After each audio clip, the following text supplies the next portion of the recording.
அனைவருக்கும் வணக்கம். மிதுன ராசினியர்களுக்கு நீங்கள் உலகில் எந்த மூலையில் இருந்தாலும் இன்று உங்களுடைய வாழ்வில் இவை நடந்தே தீரும். அப்படி என்ன மாதிரியான நன்மைகள் எல்லாம் ஏற்பட இருக்கு, மிதுன ராசினியர்களுக்கு கிரக நிலைகளின் ரீதியாக அமையிருக்கும் சாதகங்கள் என்ன, பாதகங்கள் என்ன, மேல் என்ன மாதிரியான முன்னேற்றங்கள் எல்லாம் உங்களுடைய வாழ்வில் ஏற்பட இருக்கு, குறிப்பா இத்தருணங்கள்ல கிரகங்களுடைய சஞ்சார நிலைகள் என்ன என்று பார்க்கும்போது, மேஷத்தில் இருந்த சுக்கிரன் தற்போது ரிஷபராசியில் சஞ்சரிக்கிறார். மிதுனத்தில் சூரியனும் குரு பகவானும், கடகத்தில் சஞ்சரித்த புதன் பகவான் சிம்ம ராசிக்கு பயிற்சியாகி அங்கு ஏற்கனவே சஞ்சரித்து கொண்டிருக்கும் செவ்வாய் மற்றும் கேதுவோடு இணைகிறார். கும்பத்தில் சனி பகவானும் ராகுவும் இணைந்து சஞ்சரிக்கிறாங்க. இந்த கிரகங்களுடைய சஞ்சார நிலைகளின் காரணமாக மிதுன ராசினியர்கள் உலகில் எந்த மூலையில் இருந்தாலும் உங்களுடைய வாழ்வில் குடும்ப சூழ்நிலை ரீதியாக உத்தியோகம், தொழில், வியாபாரம், கலைத்துறை, அரசியல் துறை, மாணவ மாணவிகள், விவசாய துறையினர், பெண்மணிகள் என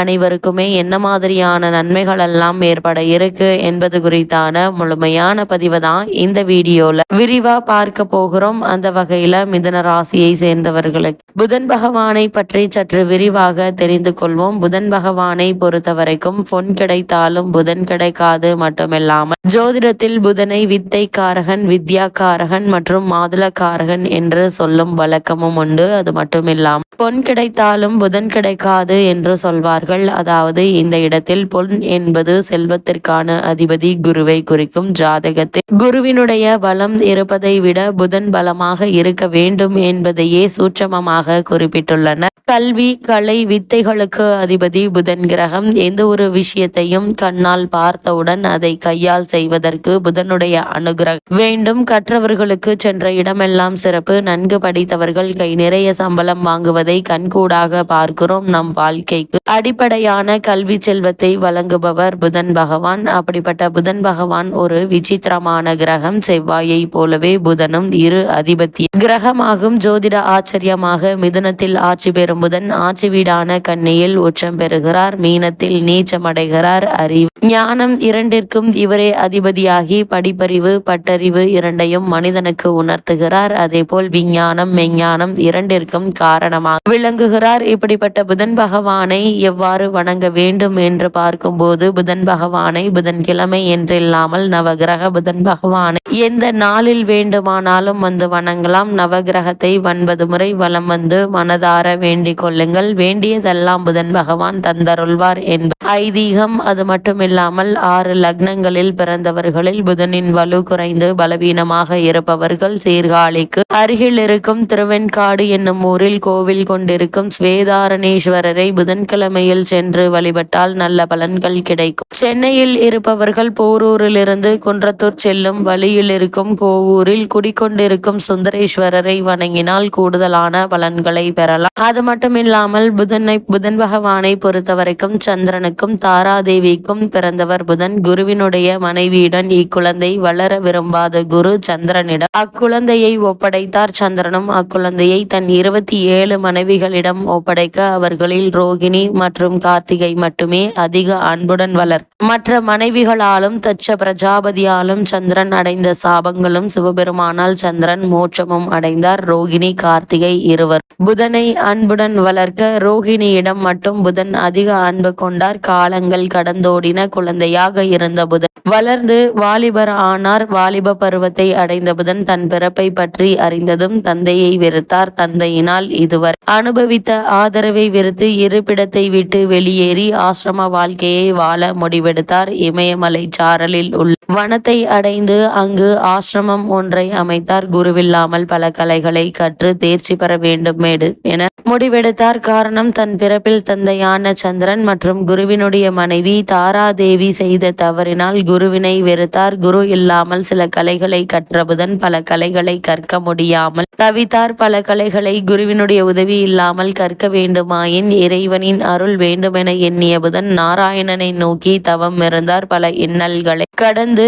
தவம் புரிந்த புதனின் தவத்தை கண்டு நாராயணன் அவர் முன் தோன்றி அவருக்கு அருள் பாவித்தார். அது மட்டுமில்லாமல் இமயமலை அடிவாரத்தில் கௌரி தடாகம் என்ற இடத்தில் தனது ஆசிரமத்தை அமைத்து நாராயணன் அருள் நாராயணன் அருளால் குருவே இல்லாமல் சகல கலைகளையும் புதன் கற்று தேர்ந்தார். கலைகளால் பல உயரத்தை அடைந்த புதன் பிறப்பால் பல அவமானங்களை சந்தித்த புதன் தன் தந்தையான சந்திரனுக்கு பின்னால் தனக்கு வரவேண்டிய அனைத்து அரச பதவிகளை துறந்து ஆசிரம வாழ்க்கையை மேற்கொண்டார். புதன் தன் தந்தையான சந்திரனை வெறுத்து ஒதுக்கினாலும் பதவிகள் துறந்து ஆசிரம வாழ்க்கையை வாழ்ந்தாலும் சந்திரனின் அழகில் பாதியை கொண்டவராக இருந்தார். சகல கலைகளையும் கற்று அழகிய உருவமைப்பை கொண்ட புதனை கண்ட தேவ மாதர்களில் ஒருவர் அவரிடம் தன் மனதை பறிகொடுத்து தன்னை ஏற்றுக்கொண்டு தனக்கு இன்பத்தை அளிக்குமாறு வேண்டினால் தன் பிறப்பால் ஏற்பட்ட அவமானங்களை இனி எந்த ஒரு குழந்தையும் அனுபவிக்க கூடாது என்று எண்ணி அந்த தேவ மாதர் எவ்வளவு வற்புறுத்தியும் மனம் இறங்காமல் இருந்தார். புதன் வேண்டுகோள் விடுத்து தேவலோக மாதுவை புறக்கணித்ததால் கோபம் கொண்ட தேவலோக மாது புதனை இனி அழியாக போகும்படி சாபமிட்டால் எந்த தவறும் செய்யாத தவறு நடந்துவிடக்கூடாது என எண்ணி தனியாக ஆசிரமம் அமைத்து வாழ்ந்து வந்த எனக்கு ஏன் இவ்வளவு பெரிய தண்டனை என எண்ணி வருந்திய புதன் நாராயணனை சந்தித்து முறையிட எண்ணினார். நாராயணனை கண்ட புதன் நடந்த அனைத்து விஷயங்களையும் கூறினார். தேவமாதர் விட்ட சாபத்திலிருந்து நிவர்த்தியாகும் பரிகாரத்தை கேட்டார் புதன். நாராயணன் நடந்த அனைத்தையும் அறிந்த பின் புதனுக்கு உதவினால் எந்த ஒரு சிறப்பும் பெருமையும் இருக்காது என எண்ணி நாராயணன் புதனை சிவனிடம் சரணடைய சொன்னார். ஏனெனில் புதன் நாராயணனின் அம்சமாவார். தன் அம்சத்திற்கு தானே உதவுவது சிறப்பல்ல என எண்ணினார். நாராயணன் கூறிய அறிவுரைப்படி புதன் சிவபெருமானை காண விரைந்தார். சிவபெருமானை கண்டதும் வணங்கி தனக்கு ஏற்பட்ட நிலையினை கூறி தனக்கு விமோச்சனம் அளிக்குமாறு பணிவுடன் கேட்டார். சிவபெருமான் புதன் விஷ்ணுவின் அம்சம் என்பதையும் புதனின் பிறப்பின் அவசியத்தையும் உணர்ந்து அவருக்கு சாப விமோச்சனம் வழங்கினார். இப்படிப்பட்ட புதன் பகவானுடைய பெயர்ச்சியின் காரணமாக மிதுன ராசினியர்களுக்கு நீங்கள் உலகில் எந்த மூலையில் இருந்தாலும் உங்களுடைய ராசிக்கு 2ஆம் இடத்தில் புதன், 3இல் செவ்வாய் மற்றும் 12இல் சுக்கிரன் என உங்களுடைய ராசிக்கு சில கிரகங்கள் சாதகமாகவே இருக்கின்றன. ராசிக்குரிய புதன் உங்களுடைய ராசிக்கு 2ஆம் இடத்தில் இருப்பதால் நற்பலன்கள் என்பது சிறப்பாக கிடைக்கக்கூடிய ஒரு தருணமாக தான் இந்த புதன் பெயர்ச்சி அமைஞ்சிருக்குது. எழுத்துத்துறையில் உள்ளவர்களுக்கு வாய்ப்புகள் அதிகரிக்குங்க. அதே போல மிதுன ராசினியர்கள் கொடுக்கல் வாங்கலில் லாபம் அதிகரிக்கக்கூடிய ஒரு தருணமாக தாங்க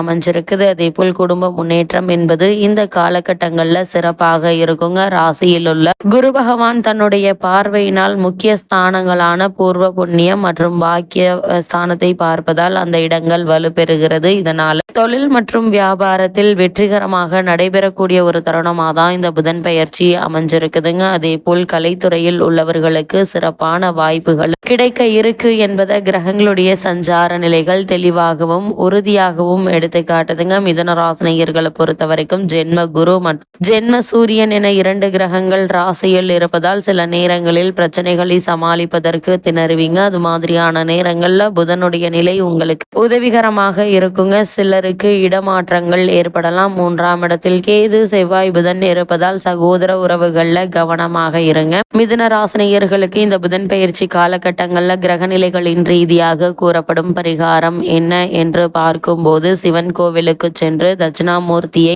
வழிபடுங்க. எண்ணற்ற நன்மைகள் உங்களுடைய வாழ்வில் ஏற்படும்.